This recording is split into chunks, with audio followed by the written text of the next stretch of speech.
Kita ke informasi lainnya Ustaz, ini juga terkait dengan penanganan COVID-19, terkait dengan razia atau penertiban dari PPKM yang ada di sejumlah pelaku usaha.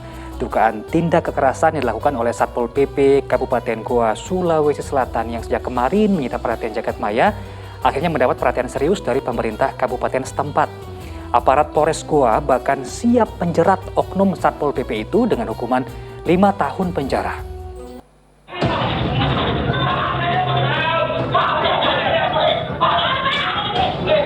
Dugaan tindak kekerasan yang dilakukan oleh oknum Satpol PP saat gelar razia PPKM di wilayah Kecamatan Bajeng Goa mendapat perhatian serius jajaran pemerintah kabupaten.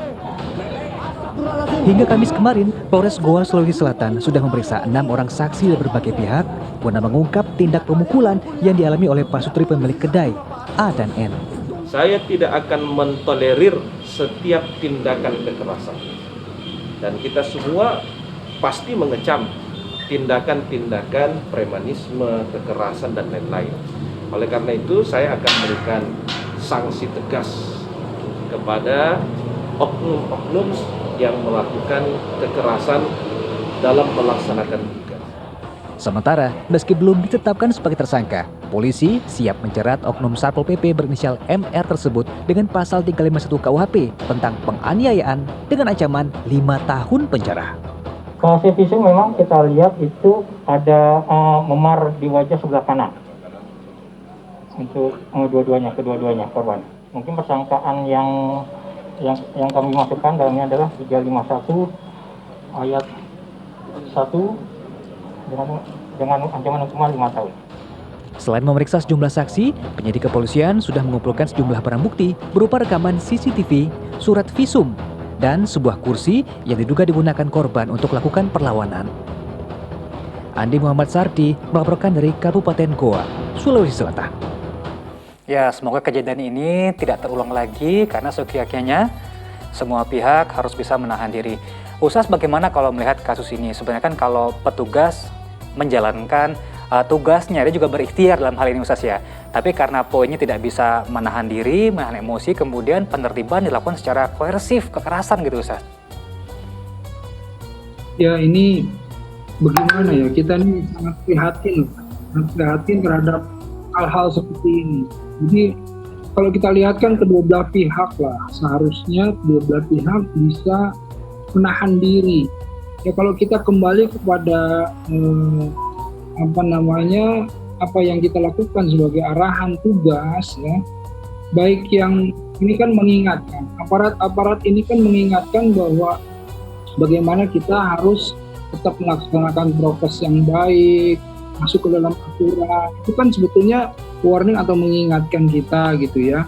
Nah kitanya juga jangan bandel gitu. Ini sama-sama harus saling sabar, saling ikhlas, saling lapang dada gitu ya. Dan jika seandainya ada yang membandel salah satu, sebaiknya prosesnya dilanjut ke proses hukum saja ya, agar supaya terjadi musyawarah mufakat dulu, kemudian kalau perlu nanti masuk ke hukum gitu, agar supaya semuanya proporsional.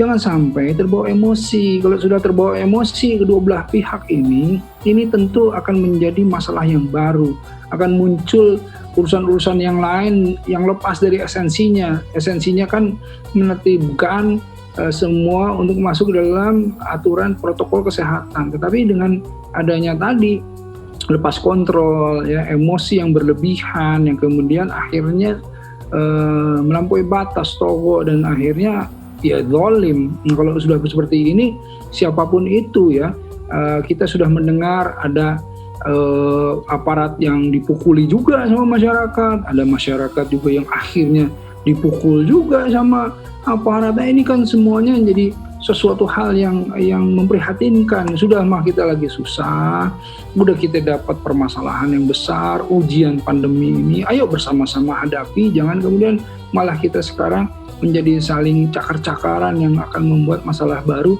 dan sama sekali tidak produktif. Ya, ini yang harus kemudian kita camkan bersama.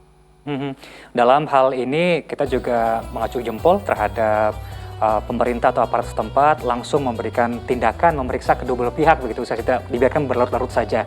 Tapi di luar kasus ini, untuk ke depan Ustaz, guna menekan penyebaran virus atau wabah ini kan saya rasa bukan cuma tugas pemerintah Ustaz ya, butuh peran serta masyarakat juga. Nah, bagaimana sebenarnya caranya agar sinergitas ini bisa berjalan dengan baik Ustaz? Sebetulnya kalau dalam konteks agama ini sudah ada sistemnya. Sistemnya adalah amar ma'ruf nahi munkar. Amar ma'ruf nahi munkar itu di mana pertama kita saling nasihat menasehati dari lingkungan yang terkecil, dari keluarga, dari lingkungan tetangga, ya, dari rumah, semua kompleks itu kan saling amar ma'ruf, saling ngingetin, saling nasihati. Ayolah protokol kesehatan, ya, ditegur juga dengan cara yang baik begitu.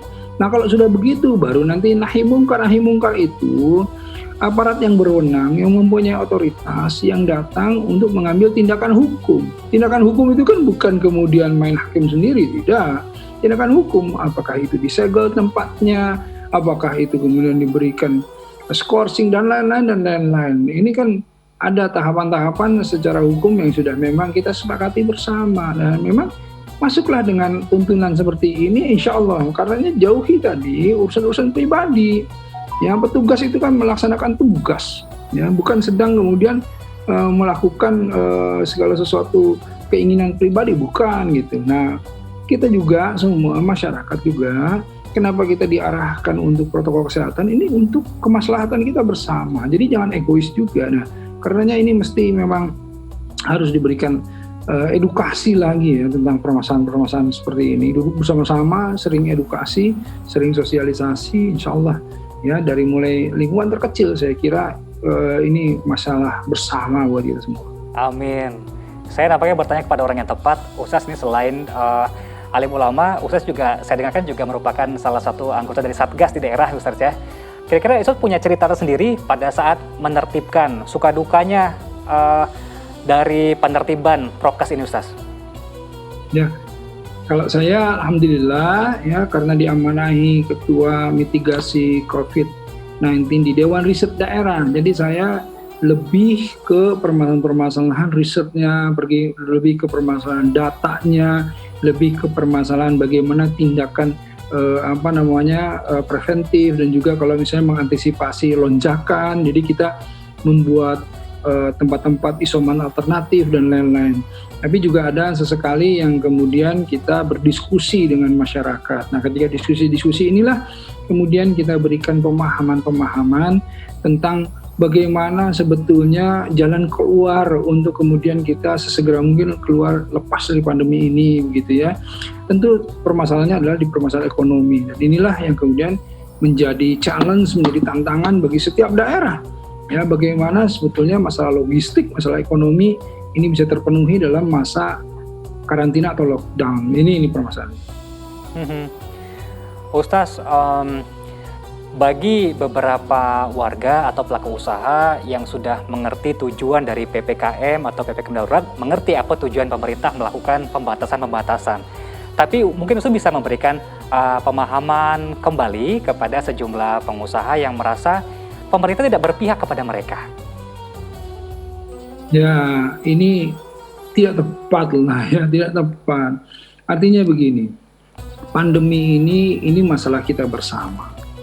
Ya, semua masyarakat, semua unsur, semua pihak itu diminta untuk bersama-sama legowo, untuk bersama-sama ikhlas, untuk bersama-sama satu arahan, bersama-sama satu visi ya.